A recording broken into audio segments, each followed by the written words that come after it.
Hello, hope you're doing well today. It's hard to believe that today, at the recording of this video, it's January the 15th, halfway through January already of a new year. And my first video, I think, if I remember right, for this year. Meant to get one out last week and just getting back in the office and catching up on being out of pocket for a couple weeks during the holidays. I had a lot to do. Here's my violin as I whine. Give me some wine and cheese and play sad music here. But anyway, I'm up and at it today recording this video, and I want to talk to you about something that is a part of my life, has been a part of my life for a long time. And it's I try to start the year with a fast. And I share this aware of Jesus's words about not going around moping and letting everybody know you're on a fast and you're suffering. And so I'm not doing it to come across spiritual. It's really because I struggle to be spiritual. And so fasting is a way I recalibrate my life and take a look at my life. And it's a way that I describe it this way. It's a way that I shock my system and get myself woke back up and get realigned. I have a good friend back home, Larry Nivens. Hey, Larry, I know you watch these, and God love you and God bless you. But Larry, back in the day, he has a son who's a good athlete, a great athlete. When he was in high school. He's like the rest of us, probably getting a little older now. But he was an excellent basketball player, and Larry would go to the games, and he'd have a little code for Mark, is his son. He'd have a little code because Mark would get to running up and down the court, and you kind of just get in the flow of things, and the game is just progressing, and your mind can wander, and you're not as intense. And Larry up in the bleachers, he would stand up and he would shout out, "Mark, take a charge." And if you don't know basketball lingo, that is you intentionally sacrifice your body. You step in front of an opponent team.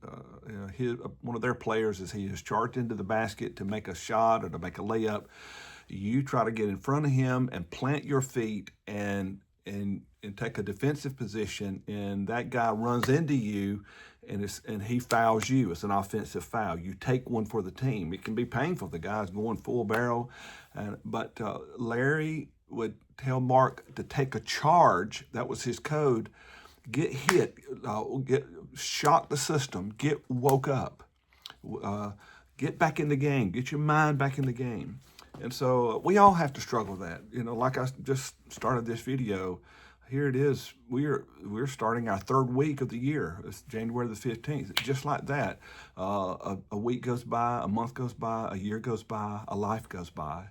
And you can just kind of get into the routine, and you're not necessarily doing bad things or not doing unproductive things. You're just going through the flow of life. But you're not in it with passion. You're missing things. You're not seeing things. Maybe God is beginning to speak in your life and or wanting to speak in your life, but you're just kind of going through the motions, and life can get away from you. And so that happens to me. So I like a first of the year fast. I did this as a pastor. This is a little side note, guys, to those of you that are pastors. I started this at Fort Mill years ago, and God began to deal with me about fasting, leading my people in fasting. And I looked at the historical church, and I know it can become ritual and all, but you've got to have, Jesus described it as wine skins that you put the wine in, are a garment that gives shape. The spirit doesn't have any shape, and so you put the garments give shape to what's going on. And so I began to read about the historic church and how Lent. I had a lot of people from the Catholic Church and liturgical churches that were moving to the Charlotte area, which is where my church was, and these people would come in and they talked about Lent, and I began to really research that. It was 40 days that led up to Easter, and that really piqued my interest. And so, long story short, in my own life, And then in my congregational life, I'd led them. I didn't tell those good Church of God people from the South that I thought I backslid, that we were observing Lent. And so I just called it 40 days of prayer and fasting. And you know, I think there's something special, significant about the number 40. And I won't get into all that. 40 days, 40 years. It comes up a lot, and so it's kind of a generational thing with God. And so I said, you know, I'm going. It's going to be hard. It's not easy, but I'm going to call my people, to 40 days of prayer and fasting. And we literally met at the church every night for 40 days. Later on, I did take Fridays off. God began to deal with me about Sabbath as well. Not in a legalistic way or try to be Jews, but to be good Christians. But the Sabbath, just like the tithe principle, the tithe is before the law. The Sabbath is before the law. It was the dawn of creation. Tithing was early on. Abraham paid tithe, 10% to Melchizedek. Cain and Abel brought the first fruits, and so so anyway, I began to take Friday off, but outside of that, every night we have Sunday, of course, our Sunday evening service and our Wednesday activities, but Monday and Tuesday, Thursday and Saturday, and then so all week long for 40 days we had prayer and fasting. I started the first year, and I didn't even go. It got tiring to me. I would just open the church, and we would have prayer journals on the altar, and people could leave prayer requests, and they would come, and hardly anybody, if the pastor doesn't lead by example, hardly anybody else is going to exceed the pastor. But there was one little lady, and I mentioned Larry. It was his sister, Frances, and Frances went by the church every day. And she would pray and leave a little prayer, leave a little note on the altar, praying for the church. It got me under conviction. By the end of the 40 days, I was getting more involved. And the next year, I made up my mind, I'm going to do this again, and I'm going to do it right. And we got off to the races, and it became a major event for us at Fort Mill. Lives were changed. We would go for 40 days, and then we'd have a revival we'd have a big kickoff event on a Wednesday night, and a church would be packed, and we would go for 40 days, and then we'd go into a revival, and then it would lead us right. I timed it where it would lead right into Palm Sunday, Good Friday, and Easter Sunday. And so it was a grueling time, but people loved it. People like to be challenged, and you're whiners, you're losers. I don't mean that to be mean, but the people that are carnal, and they're not going to do anything anyway, but the people that are really hungry for God, they're going to get in there with you. They want to be challenged. They want their faith to mean something. It's like the hurt that comes from a good workout, the sore muscles. It hurts good. It feels painfully good.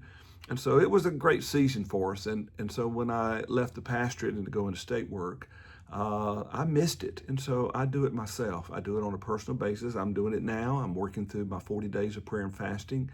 And there's just one thing. And so pastors, I'm not telling you what to do with your church. God's got to lay it on your heart. I'm not pitching a program. And there's a place for programs, but it was a personal conviction in my life, and that's why it worked. And I just want to ask you to think about, and any listener that catches this video, I want you to think about going through a season of fasting. 40 days, sometimes I hear about 21 days of prayer and fasting, one day. It can be fasting a meal. It can be fasting a water-only fast. You can Google and research. I'm not going to get into all that. It can be, right now, a part of my fasting is this week is what I'm calling a dome of silence. And I am not listening to podcasts. I'm not listening to the news. I'm only reading and listening to the Bible and the spiritual books that I've been reading in my devotional books. None of the world. Not that the world's necessarily bad, but only those things that are good and noble and righteous, and Philippians 4 and 8. And so that's been a part of my fast, and it has really been refreshing. But here's the main thought, the reason why I want to give this to you. The fast is a shock to the system. It's about change. It's not about giving up a few meals or giving up a few podcasts. It's about you fast for a day or a week or a month, 21 days, 40 days, but then you go back to normal. No, fasting is about permanent change, a realignment of your life. And you think about Jesus. When his ministry started after 40 days of prayer and fasting. Up until then, he was just the carpenter's son. He lived for 30 years, got up every day, went to work, did life like so many of us, maybe like you. And he needed a shock to the system. And that's when his life changed. That's when his ministry began. Think about just the opposite of that. Think about Daniel and Meshach, Shadrach, and Abednego, the three Hebrew boys. But think about those four boys. Nebuchadnezzar, the Babylonian culture, was trying to get them to conform to how they wanted them to live. And life can press in on us. And our minds, we can be thinking about, we can begin to get our cues and our signals from the world. And we care more about political issues and local issues and the headlines in the newspaper and all that stuff. And it can crowd out our spiritual life, our relationship with God. Think about the Hebrew boys. They said, look, just give us a few days of being obedient to the law, our faith. And so they let them eat vegetables. And when at the end of their fast, they looked better than the guys that had bought into the world system. It was a shock to the system to keep out the world. And so either way, there's your two examples of how Jesus, his life changed after a fast, and the Daniel and his friends, their life was preserved when the world was trying to crowd in because of a fast. And so I want to encourage you to think about going through a season of fasting here at the beginning of the year and say, God, I want some permanent changes in my life, in my church, in my family. I want to see things that I've been missing. I want to get sensitive to what's going on around me, and more importantly, what you're trying to do in my life. Fasting is a shock to the system that can really have all year long impact. So anyway, if you're not aware of it, I have a blog that I post. I'll be posting some of my devotionals on there. I've already posted a few that might give you some pointers and some encouragement as you're trying to fast as well. It's PastorKemp.com, all lower caps, PastorKemp, one word, .com. And you can see some of those blogs on there. And I am much more consistent in writing.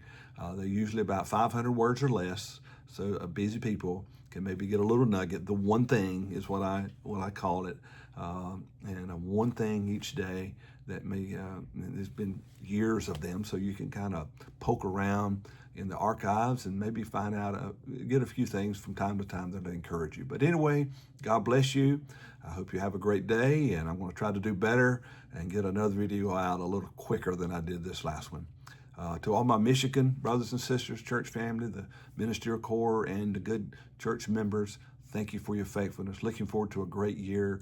I do feel like God has given me some direction, and I'll be talking more about that. I'm going to be having some private meetings leading up to prayer conference, and then at prayer conference on Friday morning, to the ministers and laity alike, anyone that can be there, I will be sharing my heart on that day as well. But things are going well.